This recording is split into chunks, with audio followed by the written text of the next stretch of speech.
Hello friends, welcome back to my channel রিদিশাস paradise. তোমাদের স্বাগত জানাই আমার কাশ্মীর সিরিজের এপিসোড 6-এ। জানো তো, রোজ সকালে উঠেই রেডি হয়ে ডাল লেককে দেখতে যাওয়া আমার জন্য একটা রোজকার মর্নিং রিচুয়াল হয়ে গেছে। এই রোজ সকালের সিন আর ওয়েদার আমি কলকাতা দিয়ে কিন্তু খুব মিস করব। আজকে আমরা চললাম গুলমার্গ। শ্রীনগর থেকে গুলমার্গ হচ্ছে 50 কিলোমিটার আর যেতে লাগে 1.40 আওয়ার্স। জানো, তোমরা যে এই বাজারটা দেখছো এটা টানমার্গ। শ্রীনগর থেকে টানমার্গ যেতে লাগে 38 কিলোমিটার আর টাইম লাগে হচ্ছে 1 আওয়ার 17 মিনিটস। আর টানমার্গ থেকে গুলমার্গ মাত্র 14 কিলোমিটার আর যেতে লাগে 35 মিনিটস। তোমরা যদি শ্রীনগর থেকে এখানে আসো আর খুব হেভি স্নোফল হয়, তোমরা কিন্তু ডিরেক্ট গাড়ি নিয়ে গুলমার্গ অব্দি যেতে পারবে না। তোমাদের একটা আলাদা 4x4 ক্যাব নিয়ে যেতে হবে, আর যেটা তোমাদের টানমার্গ থেকে নিতে হবে। টানমার্গ থেকে গুলমার্গ আসতে তোমরা যে গাড়িটা নেবে ওটার দাম লাগে কিন্তু 2500 আর ওটা হবে 8 সিটার।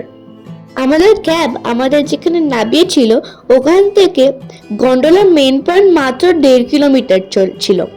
আর তোমাদের সাথে কিন্তু এখানে অনেক মিসগাইডিং হবে, তাই জন্য কিন্তু তোমরা এটা জেনে রাখো যে যখন তোমরা ওখানে যাবে তোমরা কিন্তু পনির চক্করে পড়বে না, কারণ এরা তোমাদের অনেক ভুলভাল কথা বলবে।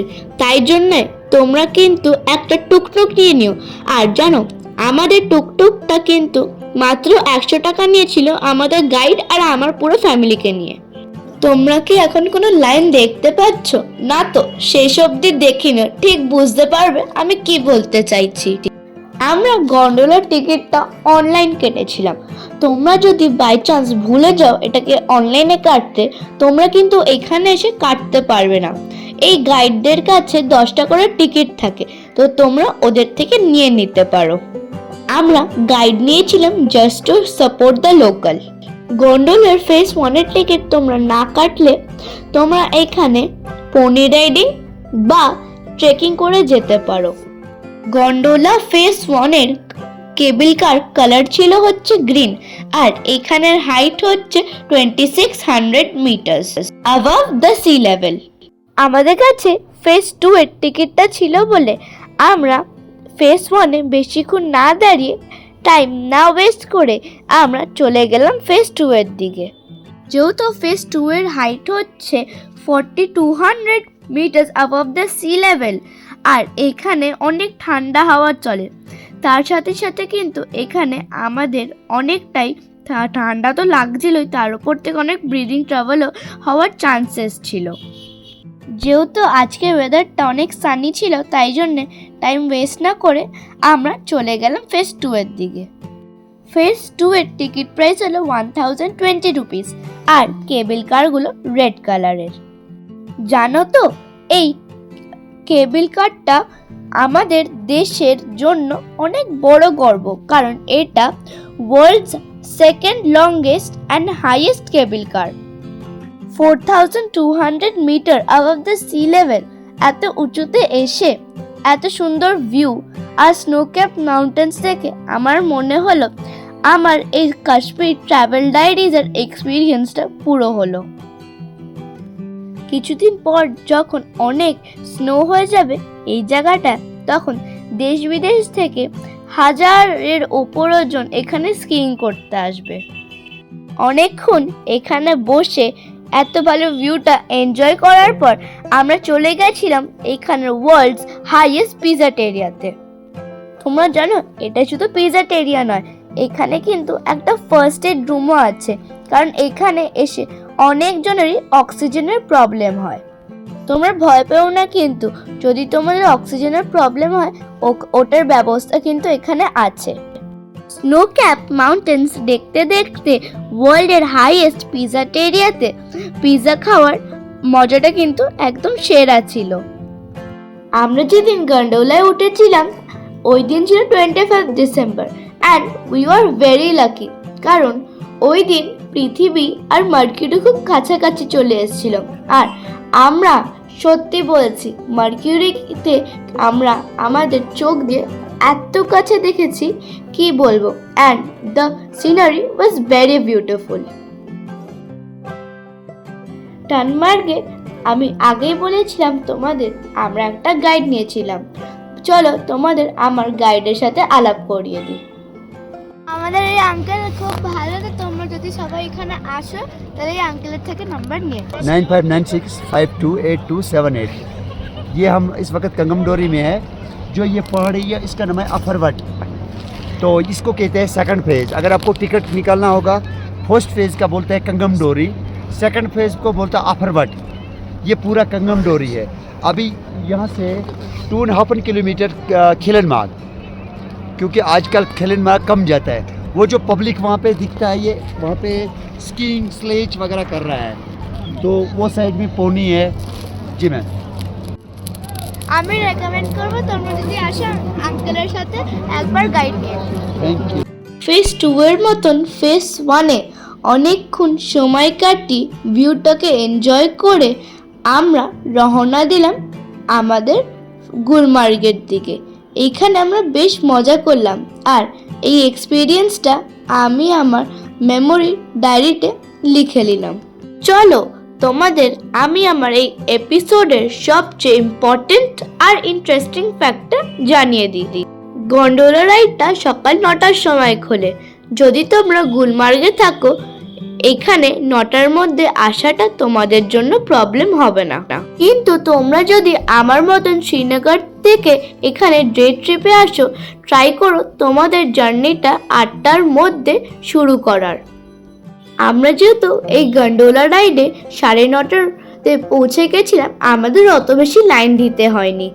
আর আমরা এত তাড়াতাড়ি যেহেতু পৌঁছেছিলাম, আমাদের পুরো গন্ডোলা ট্রিপটা খুব ভালো করে আর স্মুথলি করে সাকসেসফুল হয়েছিল। কিন্তু যখন আমরা সব সেরে 12:30টার সময় বেরোচ্ছিলাম, দেখি প্রায় 2000 জনের লাইন। তোমরা যদি তোমাদের সময় আর এনার্জি দুটোই বাঁচাতে চাও, অ্যাপ্রক্স 9:30টার মধ্যে চলে আসার চেষ্টা করো। আবার এখান থেকে আমরা 100 রুপিজের টুকটুক নিয়ে বেরিয়ে পড়েছিলাম আমাদের কারের দিকে। দেখছো, এটা হচ্ছে এদের এখানের গল্ফ কোর্স।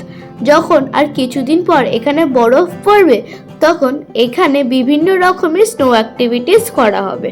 আমরা যেদিন এখানে গেছিলাম তার নাকি ঠিক 2 দিন পরে এখানে স্নোফল হয়েছিল।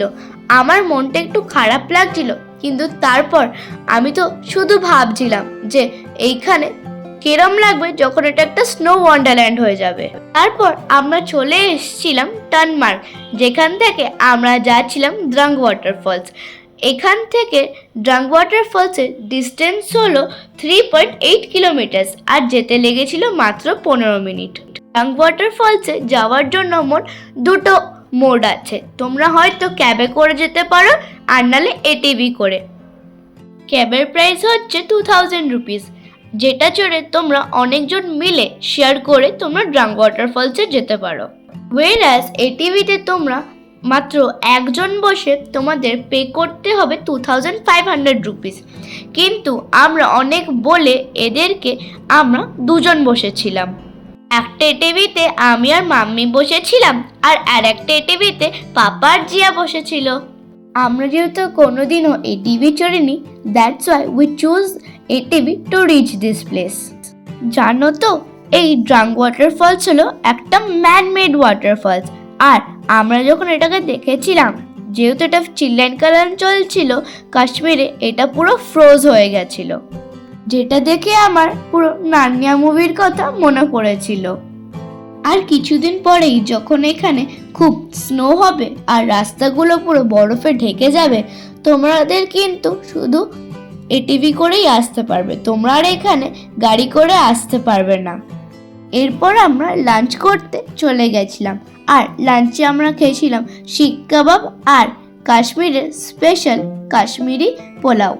তারপর আমরা আমাদের হোটেলে পৌঁছে ওখানে বসে ফ্রেশ হয়ে আমরা রোজকারের মতন চলে গেছিলাম কাশ্মীরের স্ট্রিট ফুড এক্সপ্লোর করতে। আবার আমরা চলে এসেছিলাম মুঘল দরবারে, যেটা হলো লাল চকে অবস্থিত। আজকে আমরা এখানে এসেছিলাম কাশ্মীরের স্পেশাল হারিসা ট্রাই করতে। জেনারেলি হারিসা কিন্তু মোস্ট রেস্টুরেন্টে শুধু সকালবেলায় বানানো হয়, কিন্তু মুঘল দরবারে তোমরা এটা থ্রু আউট দ্য ডে পাবে, যেটা কাশ্মীরিদেরকে এই এক্সট্রিম কোল্ড থেকে সার্ভাইভ করতে হেল্প করে। ডিনার করে এসে আমরা চলে এলাম ডাল লেকের ধার ধরে হাঁটতে। জানো, এটাও আমাদের জন্য একটা নাইট রুটিন হয়ে গেছিল। হাঁটতে হাঁটতে আমরা একটা বেকারিতে গেলাম আমাদের 25 ডিসেম্বরকে সেলিব্রেট করতে। যদি তোমরা ডাল লেকের সামনে থাকো, এই বেকারিতে কিন্তু এখানের পেস্ট্রি ট্রাই করতে ভুলো না। চলো, আজকের জন্য আমি এই ভিডিওটা এখানে শেষ করছি। Don't forget to like, subscribe and share my channel. আবার কালকের ব্লগে তোমাদের সাথে দেখা করবো।